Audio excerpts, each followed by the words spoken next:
Shri George Joseph, ഇത് 2018-ലും സമാനമായ സംഭവം ഉണ്ടായിട്ടുണ്ട്.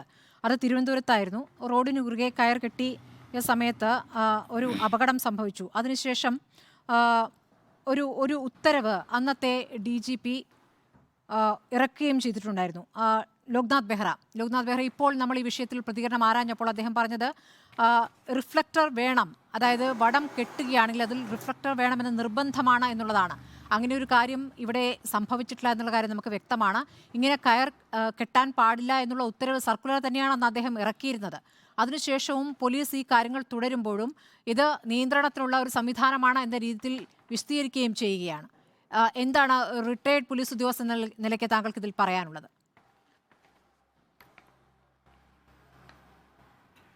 എന്തായാലും ഞാൻ ആ ദൃശ്യം കണ്ടു. പോലീസ് ഒരിക്കലും ചെയ്യാൻ പാടില്ലാത്ത കാര്യമാണ്. ആരാണ് ഇങ്ങനെ ഒരു വടം കെട്ടണമെന്ന് പറഞ്ഞത്? പോലീസ് സ്റ്റാൻഡിങ് ഓർഡേഴ്സിലെങ്ങും അങ്ങനെ ഒരു സംഭവമില്ല. ഓരോ കാര്യത്തിനും പോലീസ് ചെയ്യുന്ന പ്രവർത്തിക്കുന്നത് ആ ഡ്യൂട്ടി ചെയ്യുന്ന ഉദ്യോഗസ്ഥൻ്റെ ആൾ എന്ത് തെറ്റ് കാണിച്ചാലും അല്ലെങ്കിൽ അയാൾ ചെയ്യുന്ന പ്രവൃത്തിയൊന്നും അംഗീകരിക്കാൻ കഴിയില്ല. എല്ലാ കാര്യത്തിനും ഒരു ലോ ആൻഡ് ഓർഡർ പ്രശ്നത്തിൽ കംപ്ലീറ്റ് പോലീസ് സ്റ്റാൻഡിങ് ഓർഡേഴ്സ് ഉണ്ട്.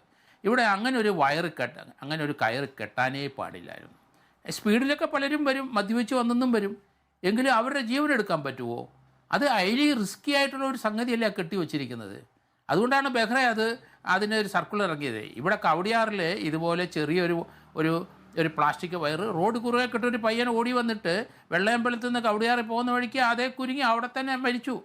നന്തൻകോട് ഞാൻ താമസിക്കുന്ന വീടിന് അടുത്തുള്ള ആ വ്യക്തിയാണ് മരിച്ചത്.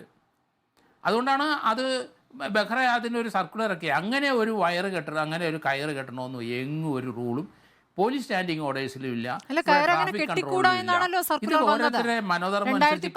സർക്കുലർ അങ്ങനെയായിരുന്നല്ലോ ശ്രീ ജോർജ് ജോസഫ്. അതെ, അതല്ലേ, അതിപ്പോൾ ഒരു ഡെറിഷൻ. ആ 114 പോലീസ് ആക്ടിനകത്ത് ഒരു കാര്യം പറഞ്ഞിട്ടുണ്ട്, ഇങ്ങനെയുള്ള കാര്യത്തിൽ എന്ത് ചെയ്യണമെന്ന് പറഞ്ഞാൽ അവരുടെ നെഗ്ലിജൻസും അവരുടെ ഡയറക്ഷൻ ഓഫ് ഡ്യൂട്ടിയാണ്. അങ്ങനെയല്ല അത് ചെയ്യേണ്ടത്. അതിനൊക്കെ ഓരോ കൃത്യമായ നടപടിക്രമങ്ങളും കൃത്യമായ രീതികളും പോലീസിനുണ്ട്. അപ്പോൾ അവിടെ ഒരു വയറ് കെട്ടണമെന്നോ അല്ലെങ്കിൽ ഒരു കയറ് കെട്ടണമെന്നുണ്ടെങ്കിൽ അവർ അതിന് പ്രിക്കോഷൻ കൊടുക്കണം.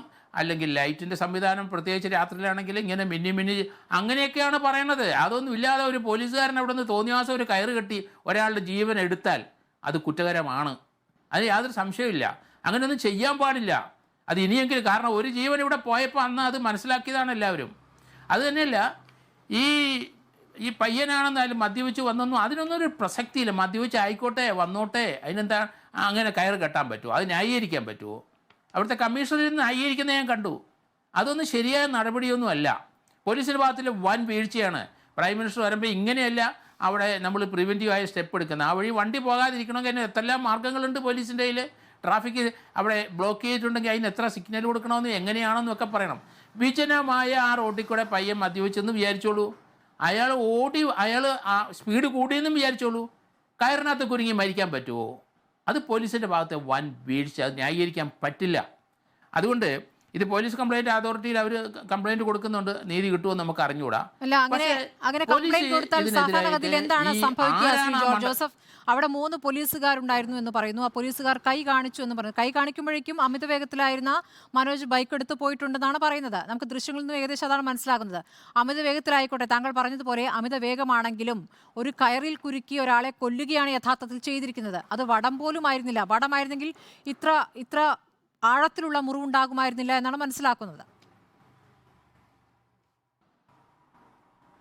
അല്ല, കഴുത്തിലെ വലിച്ചു കെട്ടിയ വള്ളി എനിക്ക് തോന്നുന്നത് അത് പ്ലാസ്റ്റിക് ആയിരിക്കാം, അല്ലെങ്കിൽ അതുപോലെ കഴുത്തറ്റുപോകും ആ ഒരു സ്പീഡിൽ വന്നു കഴിഞ്ഞാൽ.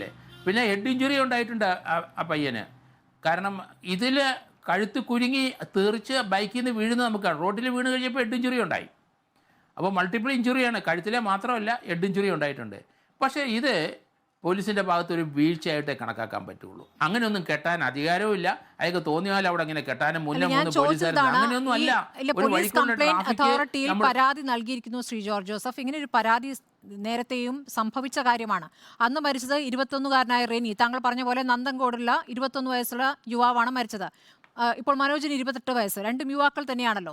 ഇതിനൊക്കെ സമാനമായ ഒരേ രീതിയിലുള്ള പ്രതികരണമാണ് പോലീസിൽ നിന്ന് വരുന്നത്.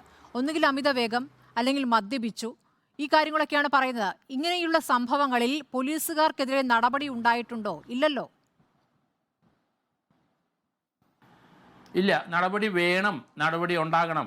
കാരണം മതിയായ കോമ്പൻസേഷൻ അവർക്ക് കൊടുക്കണം. അത് ഇപ്പോഴും അവിടുത്തെ കോർപ്പറേഷനിലെ മുനിസിപ്പാലിറ്റിയിലെ തൊഴിലാളിയുടെ മകനാണ് ഉണ്ണി എന്ന് പറഞ്ഞ അദ്ദേഹത്തിന് കിടക്കാൻ വീടില്ല. പച്ചാളത്തൊരു വാടക വീട്ടിലാണ് നിങ്ങൾ താമസിക്കുന്നത്. അത്ര ദാരിദ്ര്യത്തിൽ കഴിയുന്ന കുടുംബമാണ്. അവിടുത്തെ ഏക വരുമാനമാണ് നഷ്ടപ്പെട്ടത്. അത് പോലീസിൻ്റെ വീഴ്ച കൊണ്ടല്ലേ അത് ആ അപകടം ഉണ്ടായത്. അത് അങ്ങനെയല്ല, അത് കയറ് കെട്ടാനൊന്നും അങ്ങനെ അധികാരങ്ങളൊന്നും പോലീസിനില്ല. തോന്നിയാസം കാണിക്കാൻ പറ്റില്ല. അതിനൊക്കെ വേറെ മാർഗ്ഗങ്ങളുണ്ട്. പോലീസ് സ്റ്റാൻഡിങ് ഓർഡേഴ്സ് കൃത്യം പറയുന്നുണ്ട്, ട്രാഫിക് റൂൾസിനകത്തും പറയുന്നുണ്ട്. അത് ചെയ്യാതെ ഇങ്ങനെ കാണിച്ചില്ല ആ കുടുംബത്തിന് നഷ്ടപരിഹാരം ഉടൻ കൊടുക്കണം. അത് തന്നെയല്ല, ബെഹ്റ അത് കൃത്യമായിട്ട് ഇത് അനലൈസ് ചെയ്ത് ഒരു ഓർഡർ ഇറക്കിയിട്ടുണ്ട്. അങ്ങനെ കെട്ടാനേ പാടില്ല. അതിനുശേഷം എങ്ങും കെട്ടിയതായിട്ട് എനിക്കറിയില്ല. പക്ഷേ പല സന്ദർഭത്തിലും നമ്മൾ ആൾക്കൂട്ടം ഉണ്ടാകുമ്പോൾ ആൾക്കൂട്ടിനോട് നെഞ്ചിനോട് അല്ലെങ്കിൽ അവരുടെ വേസ്റ്റിനോട് ചേർന്ന് ഇങ്ങനെ വടം പിടിക്കും. അല്ലാതെ റോഡിൽ കുറുകെ കെട്ടുന്ന ഞാൻ കണ്ടിട്ടില്ല. അങ്ങനെ കെട്ടാനും പാടില്ല. അതിന് വേറെ സംവിധാനങ്ങളാണ് ബ്ലോക്ക് ചെയ്യുന്നത്. അതിന് മുമ്പിൽ ആ പോലീസുകാർ നിന്നതിൻ്റെ വളരെ മുമ്പ് ആ വഴി വരുന്നതിന് മുമ്പ് സിഗ്നൽ കൊടുക്കണം. എത്ര സ്പീഡിൽ വന്നാലും ശരി, അവർ ഈ കയറിൻ്റെ അടുത്ത് വന്ന് അവർ നിന്നു പോവും. ഇത് ആ പോലീസുകാർ നിന്നത് ആ കയറിൻ്റെ അവിടെ നിന്ന് ഒരു 10 അടി മുമ്പിൽ കയറി നിന്നെന്ന് വിചാരിച്ചാൽ എങ്ങനെയാണ് വണ്ടി നിർത്തുക?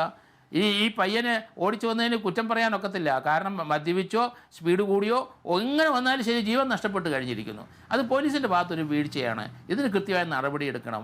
അവിടെയുള്ള പോലീസുകാർക്ക് ആരാണ് അവിടുത്തെ ഓഫീസർ? ഇങ്ങനെയാണോ, ഒരു വടം കെട്ടിയിട്ടാണോ ഇങ്ങനെ അവിടുത്തെ ട്രാഫിക് ബ്ലോക്ക് ചെയ്യുന്നത്? അവരെയൊക്കെ ക്ലാസ്സൊക്കെ എടുത്തിട്ടുണ്ട്, പോലീസ് ട്രെയിനിങ് കോളേജിലൊക്കെ ഇത് പഠിപ്പിച്ചിട്ടുണ്ട്. അതുപോലെ ട്രാഫിക് സിഗ്നൽസിൻ്റെ കാര്യത്തിൽ ഇത് പഠിച്ചിട്ടുണ്ട്. അത് തന്നെയല്ല, ബ്ലോക്ക് ചെയ്യണോ എങ്ങനെയാണെന്നും പറഞ്ഞിട്ടുണ്ട്. അതിന് വേറെ സംവിധാനങ്ങളാണ്. ഒരു കയറ് കിട്ടി അങ്ങനെയാണെങ്കിൽ അവിടെ നിന്ന് ഒരു സൈക്കിൾ ഓടിയത് ഒരു കുഞ്ഞു കൊച്ചും ഇതുപോലെ മരിക്കുമല്ലോ. അങ്ങനെയൊന്നും പോലീസിന് അധികാരമില്ല, അങ്ങനെ ചെയ്യാനും പാടില്ല എന്നുള്ളതാണ്. അതുകൊണ്ട് കൃത്യമായി ഈ ആൾക്കാർക്കെതിരായിട്ട് നടപടി. ആരാണ് അവിടുത്തെ ഓഫീസർ? ആര് പറഞ്ഞിട്ടാണ് ഇത് കെട്ടിയത്? ആരാണ് കെട്ടിയത്? ഇങ്ങനെ റിസ്കി ആയിട്ടുള്ള കെട്ടാൻ പറഞ്ഞത് ആര്? അതുകൊണ്ട് പോലീസിൻ്റെ ഭാഗത്തുനിന്ന് വീഴ്ച ഉണ്ടായി. അത് എങ്ങനെ ന്യായീകരിച്ചാലും ശരി, കള്ളു കുടിക്കുന്നതും അതിങ്ങനെയൊക്കെ പറഞ്ഞ് ഞാൻ പലതും കേട്ടു. അതൊന്നും ഇവിടെ വില പോവില്ല. അയാളുടെ ജീവൻ അപകടം ഉണ്ടായ സ്പീഡിൽ വന്നു. ഒരിക്കലും പ്രതീക്ഷിച്ചില്ല അങ്ങനെ ഒരു വയറ് അല്ലെങ്കിൽ അങ്ങനെ ഒരു വള്ളി അവിടെ ഉണ്ടാവും, അല്ലെങ്കിൽ ഒരു കയറുണ്ടാവുന്ന ആ ബോയ് ഒരിക്കലും പ്രതീക്ഷിച്ചില്ല. ഒരു റിബൺ കൊണ്ടുപോലും കെട്ടിയിരുന്നില്ല. ചുവന്ന റിബൺ കെട്ടിയിരുന്നെങ്കിൽ പിന്നെയും മനസ്സിലാകുമായിരുന്നു.